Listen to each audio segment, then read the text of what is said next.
നിങ്ങളുടെ ഇഷ്ട പരമ്പരകൾ എക്സ്ക്ലൂസീവായി സൺ നെക്സ്റ്റ് ആപ്പിലൂടെ തികച്ചും ഫ്രീ ആയി ഇപ്പോഴേ ആപ്പ് ഡൗൺലോഡ് ചെയ്യൂ. ഒരുമിച്ച് ജീവിക്കുമ്പോ കൂടെ നിൽക്കുന്നതും കൂടിയാ. ഒരു സാഹചര്യം വന്നപ്പോ ചേച്ചിയെ പോലൊരാളെ തള്ളി പറയാനും അവര് മടിച്ചില്ല. നാളെ ചേർത്ത് പിടിച്ചാലും ഇതന്നെയാവും ഗതി. ആപത്ത് വരുമ്പോ അവരെ പോലെ കണ്ണടച്ച പിന്നെ നമ്മളും അവരും തമ്മിൽ എന്താ മോളെ വ്യത്യാസം? ചേച്ചി ഇനി എന്തൊക്കെ പറഞ്ഞാലും, ഇനി ഇതിന്റെ പേരില് നമ്മൾ തമ്മിൽ പിണങ്ങേണ്ടി വന്നാലും അവരെ സഹായിക്കാൻ ഞാനില്ല. ഇനി അഥവാ പോലീസ് സ്റ്റേഷനിലോ കോടതിയിലോ അവര് നമ്മുടെ പേര് പറഞ്ഞാൽ കൂട്ടുപ്രതിയായിട്ടല്ല, സാക്ഷിയോ മാപ്പ് സാക്ഷിയാക്കിയോ മാറ്റിയെടുക്കാനുള്ള നിയമ പരിജ്ഞാനവും കഴിവും എനിക്കുണ്ടെന്നാണ് എന്റെ വിശ്വാസം. അതൊക്കെ പിന്നത്തെ കാര്യമല്ലേ? ഇപ്പോഴത്തെ കാര്യമാ.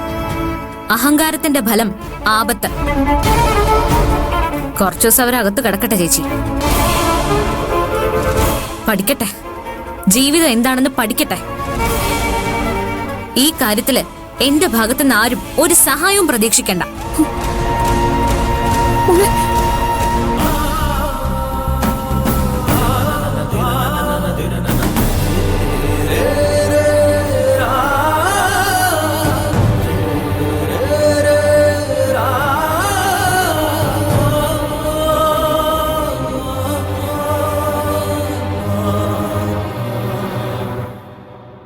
ഹലോ സർ, ഞാൻ മാണിക്യമംഗലത്ത് നിന്ന് മൈഥിലിയാ.